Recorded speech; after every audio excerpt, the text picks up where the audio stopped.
ശ്രദ്ധിക്കുക. നമ്മുടെ പ്രൊഫൈൽ റൈറ്റിങ്ങിനെ കുറിച്ചിട്ടാണ് ഇന്ന് ഞാൻ നിങ്ങൾക്ക് ക്ലാസ് നൽകുന്നത്. ശ്രദ്ധിക്കുക, പ്രൊഫൈൽ റൈറ്റിംഗ് 5 മാർക്കിന് ചോദിക്കുന്നതാണ്. അതിൽ പ്രധാനമായിട്ടും ചോദിക്കുന്ന ചില ഡീറ്റെയിൽസുകൾ നമുക്ക് നൽകുന്ന ക്വസ്റ്റ്യൻ പേപ്പറിൽ പലതരത്തിലുള്ള ഡീറ്റെയിൽസ് തരാറുണ്ട്. ചിലപ്പോൾ അവരുടെ കരിയറുമായി ബന്ധപ്പെട്ട കാര്യങ്ങൾ, വിദ്യാഭ്യാസവുമായി ബന്ധപ്പെട്ട കാര്യങ്ങൾ, ഇങ്ങനെ തുടങ്ങിയിട്ട് പല രീതിയിൽ ചോദിക്കാറുണ്ട്, തരാറുണ്ട്. അപ്പോൾ ക്വസ്റ്റ്യൻ പേപ്പറിൽ തരുന്ന ഡീറ്റെയിൽസിനെ സെൻറ്റൻസുകളിലേക്ക് പാരഗ്രാഫാക്കി മാറ്റുക എന്നുള്ളതാണ് നമ്മുടെ ജോലി. അപ്പോൾ എന്തൊക്കെ കാര്യങ്ങളാണ് സാധാരണ രീതിയിൽ ക്വസ്റ്റ്യൻ പേപ്പറിൽ പ്രൊഫൈൽ ചെയ്താൻ വേണ്ടി ഉണ്ടാവുക എന്നാണ് ഞാനിവിടെ കാണിക്കുന്ന. പേരുണ്ടാവാറുണ്ട്, അതുപോലെ സ്ഥലം, അതുപോലെ ഡേറ്റ് ആൻഡ് ഇയർ, ജനിച്ച വർഷവും അതുപോലെ ഡേറ്റും ഉണ്ടാവാറുണ്ട്. അവരുടെ വിദ്യാഭ്യാസ യോഗ്യത ഉണ്ടാവാറുണ്ട്. പാരൻസിനെ കുറിച്ച് ഒരുപക്ഷെ തരാറുണ്ട്. ഫേമസ് ആസ് എന്ന് പറഞ്ഞാൽ എന്തിലാണ് അവർ പ്രസിദ്ധമായത് എന്ന് തരാറുണ്ട്. അവരുടെ എഴുത്തുകാരാണെങ്കിൽ പ്രധാനപ്പെട്ട കൃതികൾ തരാറുണ്ട്. ദെൻ അവാർഡ്സ്, അതുപോലെ ഡെത്ത്. ഇതാണ് പ്രധാനമായിട്ടും നമ്മുടെ പരീക്ഷകളിൽ ചോദിക്കുന്ന ചോദ്യങ്ങളല്ല, സാധാരണ രീതിയിൽ പരീക്ഷകളിൽ ഇത്തരം ഹിൻസുകളൊക്കെ, ഇത്തരം ഡീറ്റെയിൽസൊക്കെ തന്നതിനെ നമ്മൾ പാരഗ്രാഫാക്കി മാറ്റുക എന്നതാണ് നമ്മൾ പ്രധാനപ്പെട്ട ജോലി. അതിൽ പ്രധാനമായിട്ട് ശ്രദ്ധിക്കേണ്ട കാര്യം, ഇപ്പോൾ ഞാനിവിടെ ഫേമസ് ആസ് എന്ന് തന്നിട്ടുണ്ട് അല്ലേ. അദ്ദേഹം എന്ത് കാര്യത്തിലാണ് പ്രസിദ്ധനായത്? ഒരു പക്ഷേ ഫേമസ് ആസ് എന്ന് പറയുന്ന വാക്കിന് പകരം മറ്റെന്തെങ്കിലും അർത്ഥത്തിലായിരിക്കും ഉപയോഗിച്ചിട്ടുണ്ടാവുക. ഓക്കെ, അദ്ദേഹത്തിൻ്റെ നോൺ ആസ്, അല്ലെങ്കിൽ ഹിസ് കരിയർ, ഇങ്ങനെ തുടങ്ങിയിട്ട് അങ്ങനെ എന്തെങ്കിലും. അപ്പോൾ മേജർ വർക്ക്സിന് പകരം അദ്ദേഹത്തിൻ്റെ കരിയർ എന്നായിരിക്കും തന്നിട്ടുണ്ടാവുക. അതായത് പ്രധാന കൃതികൾ എന്നതിന് പകരം മേജർ ഇൻവെൻഷൻസ്. ഇപ്പം സ്റ്റീഫൻ ഹോക്കിംഗ് ഒക്കെ ആണെങ്കിൽ അദ്ദേഹത്തിൻ്റെ ഇൻവെൻഷനെ കുറിച്ചിട്ടായിരിക്കും പറയുണ്ടാവുക. അപ്പം അതിനനുസരിച്ച് ഞാനിനി ഈ പറയപ്പെടുന്ന ഡീറ്റെയിൽസൊക്കെ എങ്ങനെയാണ് പാരഗ്രാഫിലേക്ക് മാറ്റുക എന്നതിനെ കുറിച്ചാണ് പറയാൻ പോകുന്നത്. അപ്പോൾ അതിനനുസരിച്ച് വേർഡുകളിൽ നിങ്ങൾ മാറ്റം കൊണ്ടുവരണം. അതായത് ഫേമസ് ആസ് എന്ന് പറയുന്നതിന് പകരം മറ്റെന്തെങ്കിലും വാക്കാണ് ക്വസ്റ്റ്യൻ പേപ്പറിൽ തന്നതെങ്കിൽ ആ വാക്കാണ് നിങ്ങൾ ഉത്തരത്തിലുണ്ടായിരിക്കേണ്ടത്. മനസ്സിലായോ? ഓക്കെ, ഇനി ഓരോന്നിനും എങ്ങനെ എഴുതാൻ നോക്കാം. ഒന്നാമത്തത് ശ്രദ്ധിക്കുക, പ്രൊഫൈൽ എഴുതുന്ന സമയത്ത് നിങ്ങൾ ഏറ്റവും ആദ്യം വേണ്ടത് ആരുടെ പേരാണോ നമ്മളുടെ പ്രൊഫൈലായിട്ട് എഴുതേണ്ടത് അയാളുടെ പേര് നിങ്ങൾ ഹെഡിങ് ആയി കൊടുക്കണം. ഓക്കെ, അതിനുശേഷം ഞാൻ ഈ പറയുന്ന സെൻറ്റൻസുകൾ, ഇത് ഒരു രക്ഷയും ഒന്നും ഇംഗ്ലീഷിൽ കാര്യമായിട്ടൊന്നും എഴുതാൻ കഴിയാത്തവരാണെങ്കിൽ ഇത് ബൈഹാർട്ട് ചെയ്ത് കഴിഞ്ഞാൽ ഇത് പോയിട്ട് എഴുതി വെക്കുക. ഈ ഡാഷുള്ള ഭാഗത്ത് പൂരിപ്പിക്കേണ്ട കാര്യങ്ങളൊക്കെ നിങ്ങളുടെ ക്വസ്റ്റ്യൻ പേപ്പറിൽ ഉണ്ടായിരിക്കും. അത് നോക്കിയിട്ട് ഫില്ല് ചെയ്യുക. ക്ലിയർ ആണല്ലോ? ഞാൻ നേരത്തെ സൂചിപ്പിച്ച കാര്യം ഒന്നും കൂടെ ഓർമ്മിക്കുകയാണ്. അതായത് തന്നിരിക്കുന്ന ഡീറ്റെയിൽസ് എന്താണ് നോക്കിയതിന് ശേഷം അതിനനുസരിച്ച് ഈ സെൻറ്റൻസുകളിൽ ചെറിയ മാറ്റങ്ങൾ നിങ്ങളുടെ വക കൊണ്ടുവരേണ്ടതായിരിക്കും. ഓക്കെ, അപ്പോൾ ഇനി ശ്രദ്ധിക്കുക. Dash is one of the most popular personalities whose name is engraved in the heart of people was born on dash dash in dash at dash in dash. ശ്രദ്ധിക്കുക, ആദ്യത്തെ ഡാഷിൽ നെയിം. ഇപ്പോൾ APJ അബ്ദുൽ കലാം ആണെങ്കിൽ APJ Abdul Kalam is one of the most popular personalities whose name is engraved in the heart of people was born on കഴിഞ്ഞിട്ട് ജനിച്ച date ആണ്, അത് question പേപ്പറിൽ ഉണ്ടായിരിക്കും. അതെടുത്ത് എഴുതുക.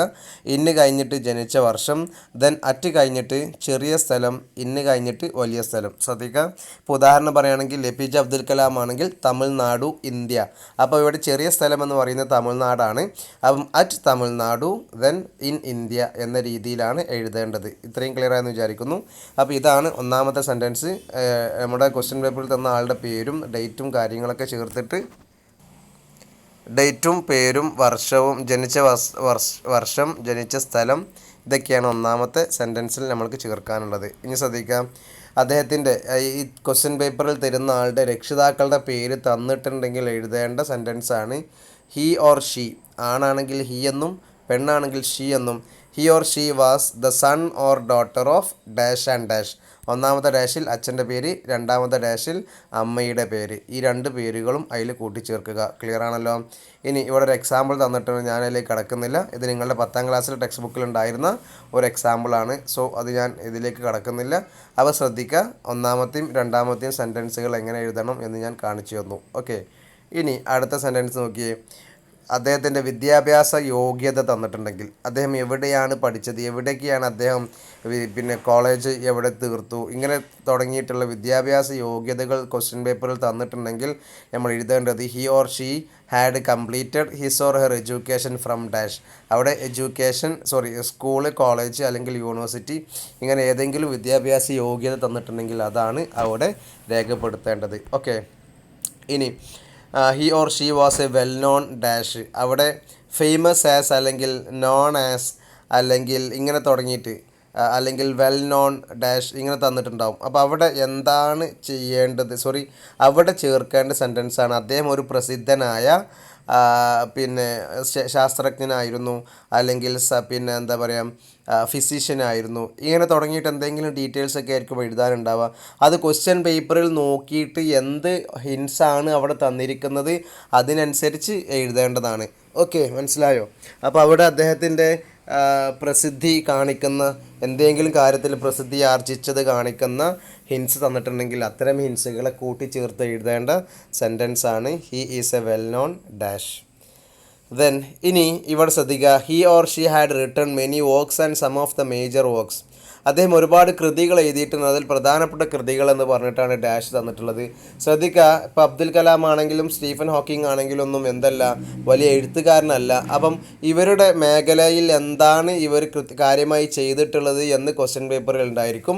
അതിനനുസരിച്ചായിരിക്കണം ഈ ഒരു സെൻറ്റൻസ് നമ്മൾ ഫില്ല് ചെയ്യേണ്ടത്. ഇപ്പം ഈ had contributed a lot into the world of science. സയൻസിൻ്റെ ലോകത്തേക്ക് ഒരുപാട് സംഭാവന ചെയ്തു എന്ന് പറഞ്ഞിട്ട് the major contributions are dash. അദ്ദേഹത്തിൻ്റെ പ്രധാനപ്പെട്ട സംഭാവനകൾ എന്ന് പറഞ്ഞ് ക്വസ്റ്റ്യൻ പേപ്പറിൽ ഇപ്പോൾ ഉദാഹരണം സ്റ്റീഫൻ ഹോക്കിംഗ് കണ്ടെത്തിയ പല സിദ്ധാന്തങ്ങളും ക്വസ്റ്റ്യൻ പേപ്പറിൽ അദ്ദേഹത്തിൻ്റെ കണ്ടുപിടുത്തങ്ങളായി തന്നിട്ടുണ്ടെങ്കിൽ അവിടെ നമ്മൾ ഇങ്ങനെയാണ് ചേർക്കേണ്ടത്. മനസ്സിലായോ? അദ്ദേഹം എഴുത്തുകാരനല്ല. ഇനിയിപ്പോൾ എഴുത്തുമായി ബന്ധപ്പെട്ട് എന്തെങ്കിലും തന്നിട്ടുണ്ടെങ്കിൽ ഈ സെൻറ്റൻസുകൾ ഉപയോഗപ്പെടുത്താവുന്നതാണ്. ക്ലിയർ ആയിട്ടെന്ന് വിചാരിക്കുന്നു. സാധാരണ രീതിയിൽ എഴുത്തുകാരുടെ പ്രൊഫൈലാണ് എഴുതാൻ തരാറുള്ളത്, അതുകൊണ്ടാണ് ഞാൻ ഇങ്ങനെ ഒരു സെൻറ്റൻസ് ഉണ്ടാക്കിയിട്ടുള്ളത്. അതേസമയം എഴുത്തുകാരൻ അല്ലെങ്കിൽ അതുമായി ബന്ധപ്പെട്ട് എന്താണോ നമുക്ക് അവിടെ ചേർക്കാൻ പറ്റുക ഈ കാര്യം കൃത്യമായിട്ട് എഴുതണം. ഓക്കെ.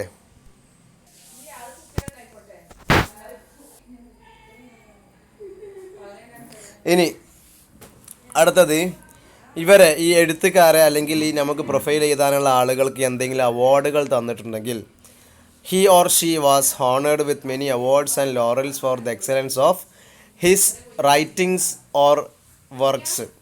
അവിടെ ശ്രദ്ധിക്കേണ്ട കാര്യം, എഴുത്തുകാരനാണ് തന്നതെങ്കിൽ ഹിസ് അല്ലെങ്കിൽ ഹെർ റൈറ്റിംഗ്സ് എന്നും, ഇനി അതല്ല മറ്റ് ആരെങ്കിലും ശാസ്ത്രജ്ഞരോ മറ്റാരെങ്കിലും ആണെങ്കിൽ വർക്ക്സ് എന്ന് മാത്രമാണ് ചേർക്കേണ്ടത്. ക്ലിയർ ആണല്ലോ? He or she was honoured, അവർ ആദരിച്ചിട്ടുണ്ട്. വിത്ത് മെനി അവാർഡ്സ്, ഒരുപാട് അവാർഡുകളും ഒരുപാട് ലോറൽസും കൊടുത്തു, ആദരിച്ചു.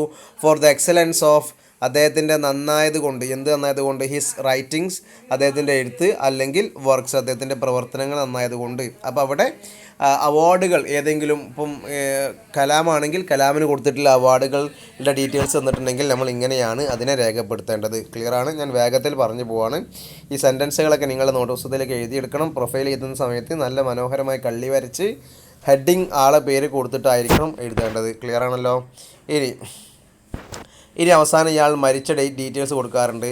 ദോ he or she died in the year dash, he or she still lives in your heart. ഇവിടെ മരിച്ച വർഷമാണ് കൊടുക്കേണ്ടത്. ഇനി ഡേറ്റ് ഉണ്ടെങ്കിൽ date, though he or she died on dash in dash. നമ്മൾ നേരത്തെ മുമ്പ് കൊടുത്ത പോലെ തന്നെയാണ് അവിടെ ഈ സെൻറ്റൻസാണ് കൂട്ടിച്ചേർക്കേണ്ടത്. മരണവുമായി ബന്ധപ്പെട്ട കാര്യത്തിൽ അദ്ദേഹം ഇന്ന വർഷം മരിച്ചിട്ടുണ്ടെങ്കിലും ഇപ്പോഴും നമ്മുടെ ഹൃദയങ്ങളിൽ ജീവിക്കുന്നു എന്നാണ് അർത്ഥം. ശ്രദ്ധിക്കുക, ഇത്രയും കാര്യങ്ങളാണ് പ്രൊഫൈലുമായി ബന്ധപ്പെട്ടിട്ടുണ്ടാവുക. ഇനി ഇതല്ലാത്ത മറ്റു എന്തെങ്കിലും ഡീറ്റെയിൽസ് നിങ്ങളുടെ ക്വസ്റ്റ്യൻ പേപ്പറിൽ കണ്ടിട്ടുണ്ടെങ്കിൽ അതിനെ സെൻറ്റൻസ് രൂപത്തിലേക്ക് ആക്കിയിട്ടായിരിക്കണം നമ്മൾ എഴുതേണ്ടത്. അതുപോലെ അങ്ങ് എഴുതി വെക്കരുത്. എന്തെങ്കിലും ഒരു സെൻറ്റൻസ് അധികം കൂട്ടിച്ചേർക്കുക, ഒരു ഈസും വാസൊക്കെ അവിടെയും ഇവിടെയും കൂട്ടിച്ചേർത്തിട്ടൊക്കെ ആവണം നമ്മൾ എന്ത് ചെയ്യേണ്ടത്, പാരഗ്രാഫ് ഫില്ല് ചെയ്യേണ്ടത്.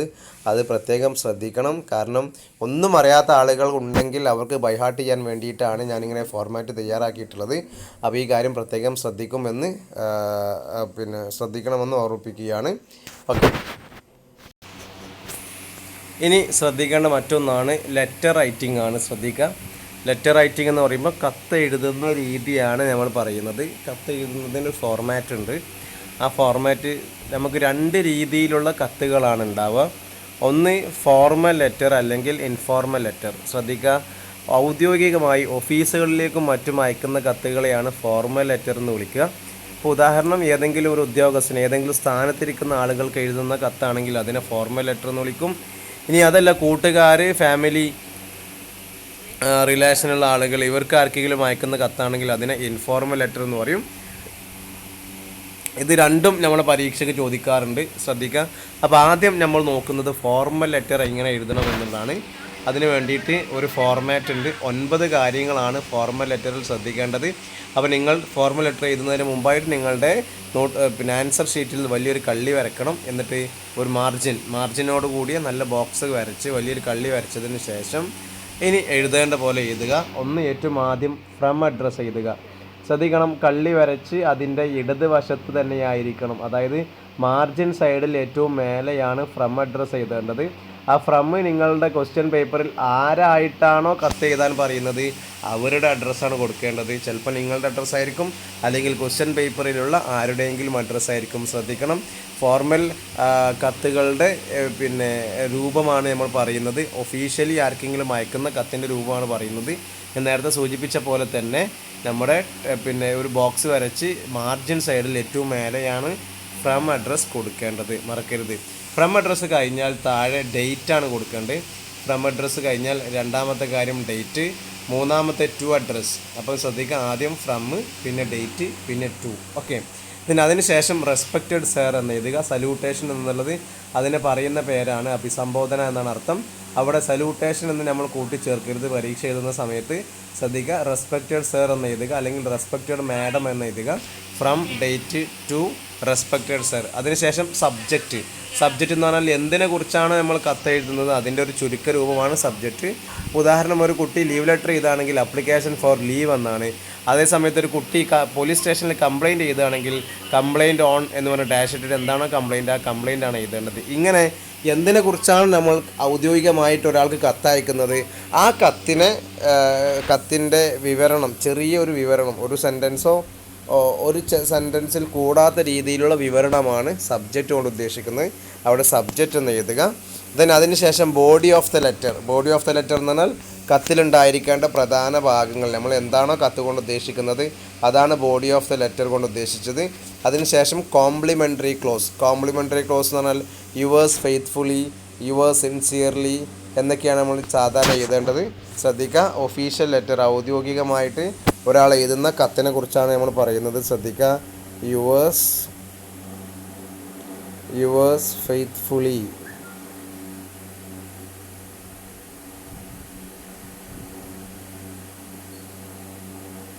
ലാസ്റ്റത്തെ വഴിയാണ്, ശ്രദ്ധിക്കുക.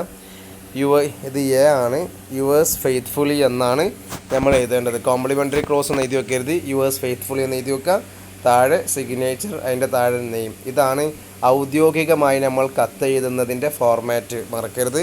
ഔദ്യോഗികമായി ഒരാൾ കത്ത് തയ്യാറാക്കുന്നുണ്ടെങ്കിൽ അതിൻ്റെ ഫോർമാറ്റാണ് ഞാനിപ്പോൾ ഇവിടെ സൂചിപ്പിച്ചിട്ടുള്ളത്. ഇനി ശ്രദ്ധിക്കുക മറ്റൊരു കാര്യം, ഇവിടെ ഞാൻ നേരത്തെ കാണിച്ച പോലെ ഒരു പേജ്, നീല കളറുള്ളത് നമ്മുടെ പേജാണെന്ന് വിചാരിക്കുക. ആ പേജിൻ്റെ അടുത്ത വശത്ത് ഏറ്റവും മേലെ from, date, to, respected sir, പിന്നെ സബ്ജക്റ്റ്, ബോഡി, കോംപ്ലിമെൻ്ററി ക്ലോസ് അല്ലെങ്കിൽ യുവേഴ്സ് ഫെയ്ത്ത്ഫുള്ളി, സിഗ്നേച്ചർ, നെയിം. ഇത്രയും കാര്യങ്ങളാണ് താഴോട്ട് എഴുതി വരേണ്ടത്. ഇതിലൊക്കെ നമ്മൾ ഓരോ കാര്യങ്ങൾ ക്വസ്റ്റ്യൻ പേപ്പറിൽ നൽകിയിരിക്കുന്നത് പോലെ കാര്യങ്ങൾ ഫില്ല് ചെയ്ത് കൊടുക്കണം. ഓക്കെ, ഇനി ഇവിടെ നമ്മൾ ബോഡി ഓഫ് ദ ലെറ്റർ എഴുതുന്ന സമയത്ത് അതിൻ്റെ ആമുഖവും അതിൻ്റെ കൺക്ലൂഷൻ നമുക്ക് ഏകദേശം എഴുതാൻ സാധിക്കും. ശ്രദ്ധിക്കാം, ഇവിടെ ആമുഖമായിട്ട് ഇങ്ങനെ നമ്മൾ എന്തെങ്കിലും ഒരു പ്രശ്നം ആണ് എഴുതുന്നതെങ്കിൽ, എന്തെങ്കിലും ഒരു പരാതിയാണ്. ഇപ്പം സാധാരണ നിങ്ങളുടെ നാട്ടിൽ ലഹരിക്ക് അടിമപ്പെട്ട ഒരുപാട് യുവാക്കൾ പ്രശ്നമുണ്ടാക്കുന്നുണ്ട്, അതുകൊണ്ട് ഏതെങ്കിലും ന്യൂസ് പേപ്പറിനെ അത് ധരിപ്പിക്കണം, അല്ലെങ്കിൽ ഏതെങ്കിലും പോലീസ് സ്റ്റേഷനിലേക്ക് പരാതി കൊടുക്കണം, ഇങ്ങനെ എന്തെങ്കിലും ഒക്കെ ഒരു ക്വസ്റ്റ്യനാണ് നിങ്ങൾക്ക് വരുന്നതെങ്കിൽ ശ്രദ്ധിക്കുക. ഇങ്ങനെയാണ് നമ്മൾ ഇൻട്രൊഡക്ഷൻ കൊടുക്കേണ്ടത്. I am writing this letter, ഞാൻ ഈ കത്ത് എഴുതുന്നത് to bring an important issue of mind, എൻ്റെ ഒരു പ്രധാനപ്പെട്ട പ്രശ്നം കൊണ്ടുവരാൻ വേണ്ടിയിട്ടാണ്. ഇൻ ടു യുവർ അറ്റൻഷൻ, നിങ്ങളുടെ ശ്രദ്ധയിലേക്ക്. ദാറ്റ്, എന്താണ് ആ പ്രശ്നം, പിന്നെ ഡാഷ്, അവിടെ എന്താണ് പ്രശ്നം എന്നുള്ളത് കൃത്യമായിട്ട് എഴുതി രേഖപ്പെടുത്തുക. എന്നിട്ട് ഏറ്റവും അവസാനം നമ്മുടെ കാര്യങ്ങളൊക്കെ എഴുതി കഴിഞ്ഞിട്ട് ഏറ്റവും അവസാനം കൺക്ലൂഷനായിട്ട് so I request you to find a possible solution to this problem. ഈ പ്രശ്നത്തിന് സാധ്യമായ ഒരു പരിഹാരം നിങ്ങളുടെ ഭാഗത്തുനിന്ന് ഉണ്ടാവണം എന്ന് ഞാൻ പ്രത്യേകം നിങ്ങളോട് റിക്വസ്റ്റ് ചെയ്യുന്നു. റിക്വസ്റ്റ് ചെയ്യുക എന്ന് പറഞ്ഞാൽ പ്രത്യേകം നിങ്ങളോട് ഞാൻ അപേക്ഷിക്കുന്നു. ഇതാണ് ഈ കത്തിലുണ്ടായിരിക്കേണ്ട പ്രധാനപ്പെട്ട ബോഡി എന്ന് പറയുന്ന ഭാഗത്തിൻ്റെ ഇൻട്രൊഡക്ഷനും ആമുഖവും. ശ്രദ്ധിക്കുക, എന്തിനെക്കുറിച്ചാണ് കത്ത് എഴുതുന്നത്, അതിനനുസൃതമായ ആശയമാണ് ഇതെങ്കിൽ മാത്രമേ ഇങ്ങനെ എഴുതാവൂ. ഓക്കെ, ഇതൊരു പരാതിയൊക്കെ ബോധിപ്പിക്കാൻ വേണ്ടിയിട്ടുള്ള ഒരു ഇൻട്രൊഡക്ഷനും അതിൻ്റെ കൺക്ലൂഷനുമാണ്. ഇനി അതല്ല മറ്റെന്തെങ്കിലും രീതിയിലാണ് നിങ്ങൾക്ക് കത്ത് നൽകുന്നതെങ്കിൽ ആ സമയത്ത് നിങ്ങളുടെ ഐഡിയ പോലെ എഴുതുക. ഇത് ഒഫീഷ്യൽ ലെറ്ററാണ്, അതായത് ഔദ്യോഗികമായിട്ട് നമ്മൾ എഴുതുന്ന കത്താണ്. അതിന് നമ്മൾ പാലിക്കേണ്ട ഫോർമാറ്റ് ഇതാണ്, മറക്കരുത്. ഈ ഒരു ഫോർമാറ്റ് നിങ്ങൾ കാണാണ്ട് പഠിക്കുകയാണ് വേണ്ടത്. ഓക്കെ, ഇനി മറ്റൊന്ന് ഇൻഫോർമൽ ലെറ്ററാണ്.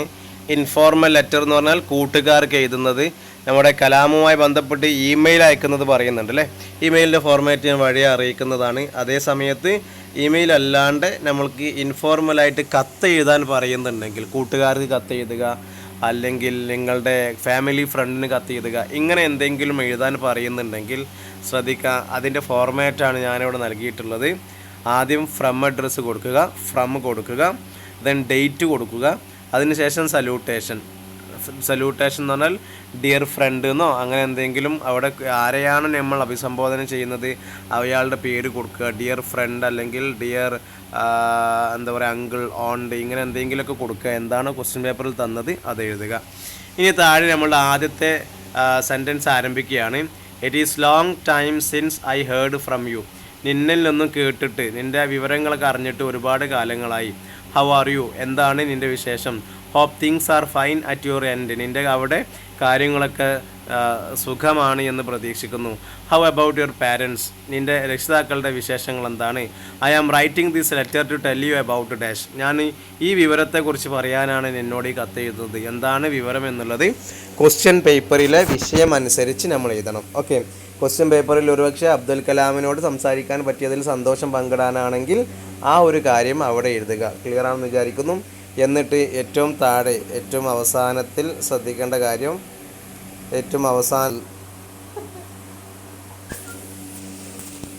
അപ്പോൾ ഇങ്ങനെയാണ് നമ്മൾ ഇൻഫോർമൽ ലെറ്റർ എഴുതേണ്ടത്. ഇനി ശ്രദ്ധിക്കുക, ഇനി ഇമെയിൽ എങ്ങനെ തയ്യാറാക്കണം എന്നാണ് ഞാൻ പറയുന്നത്. ശ്രദ്ധിക്കുക, ഇമെയിൽ തയ്യാറാക്കുന്നതിന് വേണ്ടി ഞാൻ ഈ ഒരു ഫോർമാറ്റ് തന്നെയാണ് ഉപയോഗിക്കുന്നത്. ഇതിൽ ചെറിയ മാറ്റങ്ങളാണ് ഇമെയിലിന് വേണ്ടിയിട്ട് വേണ്ടത്. അത് നേരത്തെ സൂചിപ്പിച്ച പോലെ തന്നെ ഇങ്ങനെ മാർജിനൊക്കെ വരച്ച്, ഇവിടെ ഈ ഹെഡിങ് ഒന്നും ഉണ്ടാവില്ല, അതൊന്നും ഞാൻ നേരത്തെ പറഞ്ഞു, ഹെഡിങ് ഉണ്ടാവില്ല. ഇവിടെ ഫ്രം എന്നുള്ളത് ഒഴിവാക്കുക. എന്നിട്ട് ഇവിടെ നിങ്ങളുടെ ഒരു ഇമെയിൽ അഡ്രസ്സ് കൊടുക്കുക. ഇവിടെ ഇപ്പോൾ ഉദാഹരണം പറയുകയാണെങ്കിൽ ഞാൻ എൻ്റെ ഇമെയിൽ അഡ്രസ്സാണെങ്കിൽ ayub@gmail.com. ഓക്കെ, എൻ്റെ ഒരു അഡ്രസ്സ് കൊടുക്കുന്നു gmail.com. ഇനി താഴെ ഡേറ്റ് കൊടുക്കുക. ഓക്കെ, അതിനുശേഷം സല്യൂട്ടേഷൻ എന്താണോ, ഡിയർ ഫ്രണ്ട് എന്നോ അല്ലെങ്കിൽ ഡിയർ APJ അബ്ദുൽ കലാം എന്നോ ഇങ്ങനെ എന്തെങ്കിലും സല്യൂട്ടേഷൻ കൊടുക്കണം. ഈ സല്യൂട്ടേഷൻ എന്ന് എഴുതി വെക്കരുത്. ഓക്കെ, മനസ്സിലായല്ലോ ഞാൻ എന്താണ് ഉദ്ദേശിച്ചത് എന്നുള്ളത്. ഇവിടെ അതിന് പകരം ഡിയർ അബ്ദുൽ കലാമിനെ എഴുതുന്നതാണെങ്കിൽ ഡിയർ അബ്ദുൽ കലാം എന്ന് എഴുതുക. ഓക്കെ, അതിനുശേഷം ഇതേ സെൻറ്റൻസുകൾ നിങ്ങൾക്ക് ഉപയോഗിക്കാവുന്നതാണ്. ഇതേ സെൻറ്റൻസുകൾ ഉപയോഗിക്കുക. ഇത് കഴിഞ്ഞിട്ട് ഇവിടെ നേരത്തെ ഇൻഫോർമൽ ലെറ്ററിൽ സൂചിപ്പിച്ച പോലെ തന്നെ യുവേഴ്സ് ലവിംഗ്ലി എന്ന് ചേർക്കുക, നിങ്ങളുടെ പേര് ചേർക്കുക. അപ്പോൾ ഇവിടെ ഒരു ഇമെയിൽ ID വന്നു എന്നതിൻ്റെ അപ്പുറത്തേക്ക് ഈ ഫ്രം ഒഴിവാക്കി അതിന് പകരം ഒരു ഇമെയിൽ ID വന്നു എന്നതിൻ്റെ അപ്പുറത്തേക്ക് മറ്റൊന്നും നിങ്ങൾക്ക് ഇതിൽ മാറ്റം വരുത്താനില്ല. ഈ കാര്യങ്ങളൊക്കെ, ഈ മാറ്ററുകളൊക്കെ നിങ്ങൾക്ക് അതുപോലെ ഉപയോഗിക്കാവുന്നതാണ്. അതിനൊന്നും യാതൊരു പ്രയാസവുമില്ല. അപ്പോൾ ശ്രദ്ധിക്കുക, ഇങ്ങനെയാണ് ഇമെയിൽ തയ്യാറാക്കേണ്ടത്. ഇമെയിൽ തയ്യാറാക്കേണ്ടതിൻ്റെ ഫോർമാറ്റാണ് നിങ്ങൾക്ക് ഞാൻ ഇപ്പോൾ നൽകിയിട്ടുള്ളത്. ഇത്രയും പ്രധാനപ്പെട്ട ഏരിയയാണ് ഒന്നാമത്തെ യൂണിറ്റിൽ നമുക്ക് ഡിസ്കസ് ചെയ്യാനുള്ളത്. അതുകൊണ്ട് ഇങ്ങനെ ഒന്നാമത്തെ യൂണിറ്റ് നമ്മൾ ഇങ്ങനെയാണ് എഴുതേണ്ടത്. ഇതിങ്ങനെ നിങ്ങൾ എഴുതി വെക്കണം. ഇതുമായി ബന്ധപ്പെട്ട് നിങ്ങൾക്ക് ബൈഹാർട്ട് ചെയ്യേണ്ടത് ബൈഹാർട്ട് ചെയ്യുക. അതല്ലെങ്കിൽ 1, 2, 3 പ്രാവശ്യം വായിച്ചാൽ നിങ്ങൾക്ക് എഴുതാൻ പറ്റുന്നതാണെങ്കിൽ അങ്ങനെ തയ്യാറാക്കി എഴുതണം. ഓക്കെ, ഇത്രയും കാര്യങ്ങളാണ് ഇന്നത്തെ ക്ലാസ്സിൽ. ബാക്കി അടുത്ത ക്ലാസ്സിൽ നൽകുന്നതായിരിക്കും.